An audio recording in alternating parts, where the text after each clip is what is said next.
ስጥር ከርሜ ስልደፋ ቀና ብደክም የልቤን ማናየውና እያለ ብሩኬ ማታ ላይ ስቶሪ ላይ አድርጎ ነበርና ውዶቼ። ከዛ ለሌላው ደስታ በቸረሽ ነፍሴ እንዴት ልጎዳ እኔ ስለራሴ። ድምጹን ያጠፋሁት ውዶቼ ኮፒራይት እንዳይሰጠኝ ብዬ ነው ምናልባት። ከዛ ጎልቶ ከታየ ደካማ ጎኔ አንተም እንዳይነህ እኔም እንዳይኔ ይላል። ከዛ ጽሁፉ እንግዲህ እንደምታዩት ማለት ነው።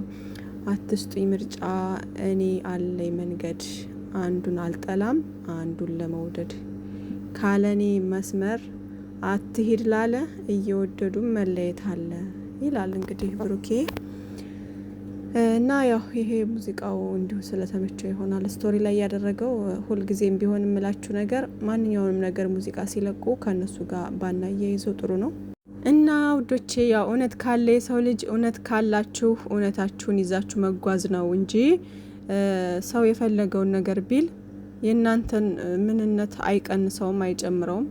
እናንተ እውነት እስካላችሁ ድረስ እውነትን ይዛችሁ ነው መጓዝ ያለባችሁ ለማለት ነው። እንግዲህ ሁሉንም ሰው ማስደሰት እንደማይቻል አለ አይደለ?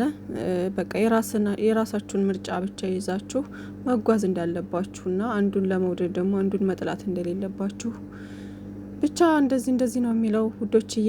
ፋበሉ ትናንትና እንግዲህ በጣም በሚያምር ሁኔታ ውብ ሆነው ደምቀው አምረው ነው የመጡትና በጣም ደስ ብሎኛል። እና ውዶቼ በዛ መንገድ ስላየኋቸው ጨረቃዎቻችን ያ ሁሉ ነገር አልፎ መጪውንም ጊዜ እንግዲህ ከዚህ በኋላ ያለውን ምንም ነገር ቢፈጠር እንዳልኳችሁ ያው እነሱ ላይ ምንም እንትን የሚል ነገር የለም። እነሱ ጋር ሁሉም ነገር ሰላም ነው እና አታስቡ፣ አትጨነቁ። አሁን ከዚህ በኋላ እንግዲህ ጾም ነው ውዶቼ። እንግዲህ የክርስቲያኖችም ዛሬ ገብቷል አይደለ? እና በሰላም ጾማችሁ በሰላም የምትጨርሱ ያድርጋችሁ። ጾማችሁንም አላህ ይቀበላችሁ ነው የምላችሁ ውዶቼ። የኛም ደግሞ አይ ቲንክ ነገ ነው አይደለ? ነገ ይመስለኛል ባልሳሳት።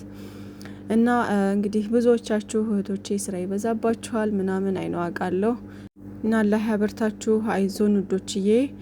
በነገራችን ላይ በጾም ጊዜ ምን ይባላል መሰላችሁ? ከሚጾመው ሰው ይልቅ ይሄ ሰርቶ የሚያበላው አለ አይደለም የሚያጾመው ሰው ትልቅ አጅር አለው ይባላል። ለምንድነው? አጅር ማለት እንግዲህ በረከት ማለት ነው በክርስቲያኖች። እኛ ደግሞ አጅር እንለዋለን ማለት ነውና ትልቅ አጅር አለው አሉና እንደዛም ስለሆነ ምንም ችግር የለውም። ድካማችሁም ምናችሁም አላህ ያየዋልና አብሽር በርቱልኝ ውዶችዬ። በተረፈ እንግዲህ ብሩኬ በመቄዶንያ ሄዶ አንዳንድ መልእክቶችን አስተላልፏል ምናምንና ፈጣሪ ጠብቅህ ብሩኬ ወንድማችን፣ ባለክበት በበጎ ስራም በጥሩ ስነ ምግባርክ አለ አይደለ? ለኛ በመታሳየን አንዳንድ ትምህርቶች በጣም እናከብረሃለን፣ እንወድሃለን። አላህ ይጨምርልክ። ቢግ ሪስፔክት ብለናል እንግዲህ እና የቅመሜ ንጉስ እና ከዚህም በላይ ከፍ በሉልን። ከፍታችሁ ነው እኛ ሁሌም የምንፈልገውና አላህ ሰላማችሁን በያላችሁበት ያብዛላችሁ። አረጋውያን ምርቃትን የምንቀበልበት ትልቅ በረከት የምናገኝበት መጋቢት 6 እየደረሰ ነው። 28 ቀን ብቻ ነው የቀረው። ይህ የአባቶች የእናቶች የአረጋውያን አልጋ ላይ ያሉ ሰዎች የአእምሮ ህሙማኖች በሙሉ ጥሪ አቅርቦልናል። እንግዲህ ሁላችንም እንገኝ። ሰውን ለመርዳት ሰው መሆን በቂ ነው።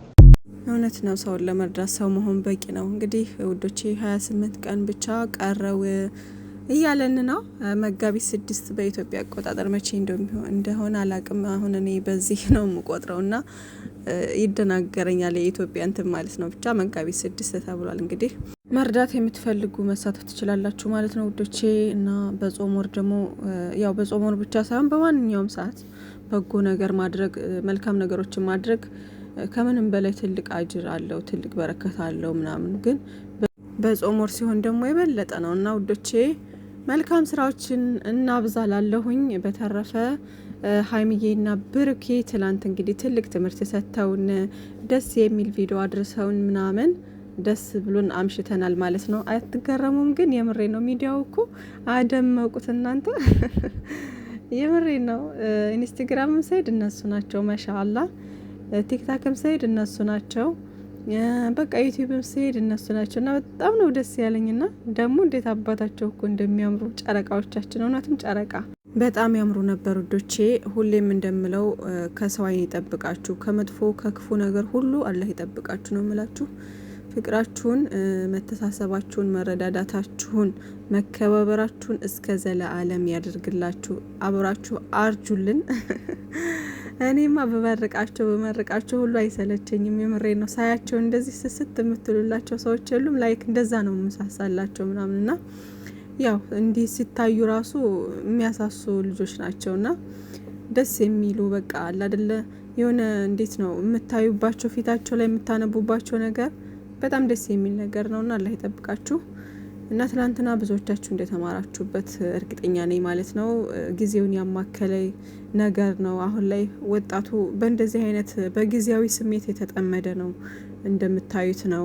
አሁን ላይ በብዙ ነገር ወጣቱ ወጣትነቱን እያጣበት ያለበት ሁኔታ ነው ያለው። ምንድነው እሱ ያው ክብሩን የማይጠብቅበት ጊዜ የሆነ እንዴት ነው ለስሜቱ ብቻ ተገዢ የሆነ ወጣት ነው አሁን ላይ የበዛውና በእንደዚህ አይነት ጊዜ ውስጥ ደግሞ እነዚህ አይነት ወጣቶች እንደ ሀይሚዬና እንደ ብሩኬ ለሰዎች የሚያስተምሩ አለ አይደለ ራሳቸውን፣ ወጣትነታቸውን፣ ስሜታቸውን ሁሉ ተቆጣጥረው ሁሉን ነገር በክብር ማድረግ እንዳለባቸውና የነገውን ህይወታቸውን ለማስተካከል የሚጥሩ ልጆች ናቸውና ከነሱ ደግሞ ብዙ መማር አለብን ማለት ነው ውዶቼ። ያው እነሱ የሚያደርሱን ነገር ለኛ ምንም ይሁን ምንም ዞሮ ዞሮ አስተማሪ ከሆነ አስተማሪ ነገር ሰፖርት እናረጋለን፣ እንደግፋለን፣ እናበረታታለን። አስተማሪ ሳይሆን ሲቀር ደግሞ አይ ይሄ ልክ አይደለም ብለን እንናገራለን ምናምንና አሁን ላይ እያደረጉ ያሉት ነገር በጣም ደስ የሚልና ትምህርት ሰጭ ነገር ነው። በዚሁ ቀጥሉበት ነው የምላችሁና ለኦዲየንስ ማስተላለፍ የምፈልገው ነገር እንግዲህ እንዳልኳችሁ ነው። ምንም አይነት ነገር ቢፈጠር ምንም ነገር ይዘው ቢመጡ እንዳትደናገጡ፣ እንዳትሸበሩ አላ አይደለ የሆነ ነገሮችን ታግሳችሁ መጨረሻውን ለማየት ሞክሩ ማለት ነው። ካለፈውት ጊዜያቶች መማር መቻል አለባችሁ። ሀይሚዬና ብሩኬ ይተዋወቃሉ። እርስ በርስ ያለውን ነገር በደንብ ነው የሚተዋወቁት እና ምንም ነገር አታስቡ፣ አትጨነቁ ውዶቼ። ጾማችሁን በአግባቡ መጾም አለባችሁ። አሁን ላይ ስራ ይበዛል ምናምን እረፍት ምናምን አይኖርም ብዙና ባላችሁ ጊዜ ውስጥ ደስተኛ ለመሆን ባላችሁ ጊዜ ከፈጣሪ ጋር ተቀርባችሁ ምናምን ለቤተሰቦቻችሁ ለራሳችሁ ስኬት ዱአ እያደረጋችሁ ይሄን ወር በደስታ ማሳለፍ ነው ያለብን ማለት ነው ውዶቼ። ሙስሊም እህቶችም እንግዲህ አላህ ጾማችንን መቅቡል ያድርግልን። ሁላችሁም በሰላም በደስታ ጾማችሁ የምትጨርሱ ያድርጋችሁ። ለሀገራችንም ለቤተሰቦቻችንም ለራሳችንም ዱአ እያደረግን መጾም ነው ያለብን ውዶችዬ እና መልካም ረመዳን ብያለው። አሁን ላይ ቶሎ ቶሎ ቪዲዮ ላለቅ እችላለሁ ምናምን ያው እኔ ብቻ ሳልሆን አብዛኛውን በሚባል ደረጃ እንደኔም ትንንሽ ዩቲዩበሮች ምናምን አሁን ላይ ከወትሮ ለየት ባለ ሁኔታ የስራ እንትን ስላለ ቶሎ ቶሎ ላይ መጣ ይችላል ማለት ነው። ግን ያው ባገኙት አጋጣሚ ብቅ ለማለት ሞክራለሁኝ። አልጠፋም፣ ችግር የለውም እና ባገኙት አጋጣሚ ጊዜ እንትን ለማለት ሞክራለሁ ውዶችዬ። እወዳችኋለሁ፣ አከብራችኋለሁ የኔ ውዶች። መልካም ቀን ይሁንላችሁ። ባይ ባይ።